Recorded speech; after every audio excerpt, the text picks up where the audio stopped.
Working cooperatively can take place at home or in the classroom. Collaboration builds understanding and higher levels of thinking. Students discuss their ideas and explain their work. Peers give feedback and generate new ways of thinking to share with their partners. It builds leadership, communication, and self-management. Rapport also builds self-esteem. The students feel that their ideas are valued and meaningful. I use Google Breakout Rooms is an add-on for Google Meet. It breaks the kids out into smaller groups so they can work collaboratively on a task or an assignment, and it's been pretty natural. I am able to sit back and I can actually hear the kids, and I told my husband the first time that I used it, it sounds like an actual school again, because I could hear all of them speaking to each other and working on the tasks and getting things done together, which was really nice. I think that part of the thing that's so hard about this is everyone is so isolated. And so it is so easy just to have the kids log in and lecture for the 30 minutes and then log off. And the kids are just individual in their class or in their houses, just kind of listening to lectures all day and finishing worksheets. And it doesn't feel collaborative. It doesn't feel social anymore. And that social aspect is something that's so important with schools, that the Google Meets breakout room has been, or breakout rooms add-on has been really, really useful to get the kids to socialize. Even with social distancing in the classroom and at-home learning, students can engage in valuable discussion and problem-solving with one another. We have used in small groups, we've used the whiteboard fee, we have used Google Docs, we've used Google Slides, all of which are wonderful ways for the kids to work together to help with their learning. And just most recently, we were working on our writer's workshop, and one of the steps in writing is to share your writing with someone else and get feedback about your writing. Does your writing make sense? Does your writing focus around a main idea? And when I close my eyes, can I picture what you're writing? And so we were able to do that through the breakout rooms, and they were able to pull up their assignments. Oftentimes, when I send the kids to breakout rooms, there's almost always one person in the group that stands out, kind of like identifies themselves as the leader, that will share their screen with the other kids so that they have somewhere common, some place to look at to have discussion, which is pretty amazing when you consider that you have these little 8, 9-year-olds that are figuring out how to use technology to help each other. In building your classroom culture with blended learning, it's important that you take time to get to know your students and for your students to get to know each other. Teachers can open their virtual learning with an icebreaker.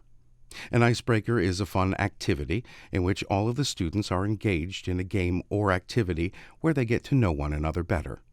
Recently, we've been doing a lot of would you rather type things. So would you rather have Rudolph's red nose, or would you rather have a snowman's stick arms? And so they get really excited to come and see what their friends are going to want to do, what their reasoning is behind what they choose. So I definitely like to open with something fun.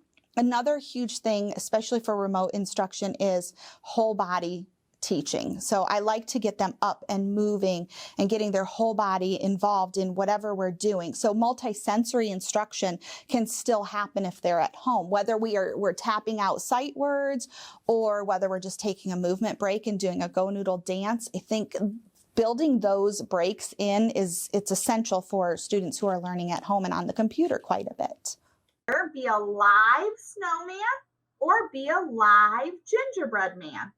Live snowman or live gingerbread man? A live All right, boys, snowman. what would you rather be? A live snowman or a live gingerbread man? A live snowman. All right, I like it. I love snowman. How about this one? Would you rather receive one amazing present or 10 good presents? By building routines and expectations in the classroom, teachers build their community. These routines and expectations are just as important with blended learning. It helps everyone in the classroom feel safe. Teachers need to set expectations for both synchronous and asynchronous participation. It's important to set rules about being kind and respectful, especially in a blended setting. When they're in person, we have a whole morning routine.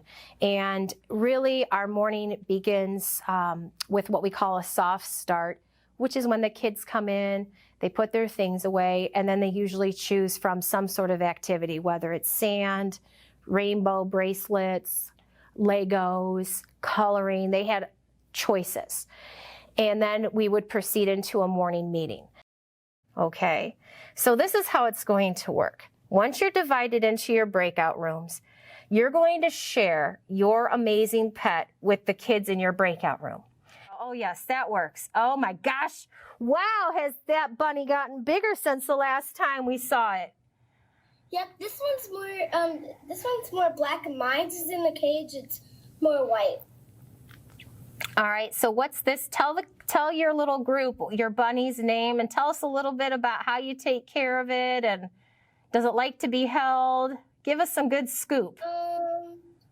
Well, the first thing it doesn't bite, or it'll only just chill on you, it'll snuggle with you. Part of morning meeting is greeting one another because that's important. We want everyone to feel that they have value. And morning meeting is the way to establish that right off the bat, that every one of you is an important part of this classroom. And so from then, as the morning meeting progresses, there's usually some type of message that helps set up the structure of the day. That's critical. Before I even did morning meetings, I can tell you in the first probably 10 or 15 years I taught how many questions I get. What time is it till lunch? What time do we have art? When do we have recess? Well, you address all of that in your morning message and you tell the kids the key parts of the day, and then they already know. They've already been set up so they have an idea of when activities are going to take place. And then there's the game. And the game is a way, again, to build relationships with each other. In person, we do a lot of very close games, which obviously during COVID times had to change. So instead of doing a really close circle like we're used to, we just did a circle further apart. There's different activities that we do that they can do from 6 feet apart, like rock, paper, scissors, shoot. They can do that. So we just try to start their day knowing that they're valued and that they're important. And I found that that is the biggest piece that has allowed me to have success with my students. Good morning, Gabe. Good morning, Gabriella. Good morning, Jada. Good morning, Gabe. Good morning, good morning, Alea. Good morning, Jada. Good morning, Zane. These kids have been able to stay focused and keep their attention most of the time, considering that they have their entire home that is a distraction to them because there's toys, there's food, there's TV. And so, it's teaching, like when we started the virtual school, we set up for several weeks. What does that look like? And we talked about what does a successful student look like here at school? What do they look like at their school at home? And what do we need to do to make sure that you are successful? Okay, so we all need to make sure that when we come in, we're muted. We need to make sure that we use one of the emojis when we want to raise our hand, because if everybody's unmuting and asking questions, we can't hear the questions. So we really started at the very beginning of the year to address some of these environmental factors by reminding the kids, when your camera is on, what it sees. So find a good place where you can be set up to have your optimal learning. And the key about building the relationships is so critical, because as you build those relationships and you get to know your students, they are more willing to want to create that environment that'll help them learn as well. Not that there's not hiccups. There's always going to be a hiccup or two. But I think overall, when you really focus on building those relationships with those kids and being very clear what the expectations are, that you're setting them up for success. There's a million different apps and extensions that you can get to use with your kids, but I try to keep, 5 to 7 in my wheelhouse and use those consistently. before trying to employ like a new one. I always try to practice it with my kids when they're here physically in the classroom, kind of in a low stakes environment, and try it out and see how it goes. Like the first time I used Puzzle, which is this really great video platform where you can, record your lecture and embed questions in it. The first one we did was like 1 minute long and just put like one question in it to see how it would go. So I try to stick to a consistent few forms of things to do online, just so they don't get overwhelmed with like the learning curve of it, because there's like a learning curve for me and for them, and it can be difficult to manage a whole bunch of different platforms. So I try to be consistent in those kind of routines and not throw something new at them every day. As we've gone through, the most important part of the routine was setting expectations. And it was for as much the parents as it was for students, to have them understand that we have to log on at a certain time. They have to be in a certain setting.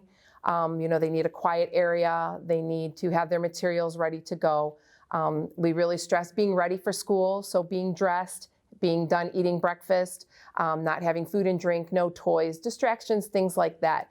And we've reviewed those expectations frequently, and it really has helped to set things up for success from the beginning. I have also organized my Google Classroom.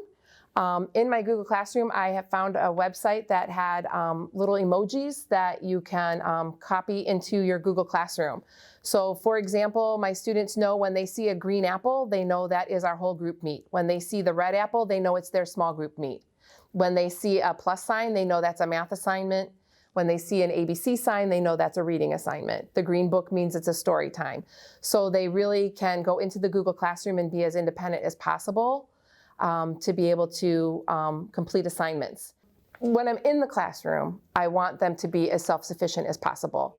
So I always work on those routines and being very consistent and doing lots of picture clues and things that they understand, breaking things into small chunks.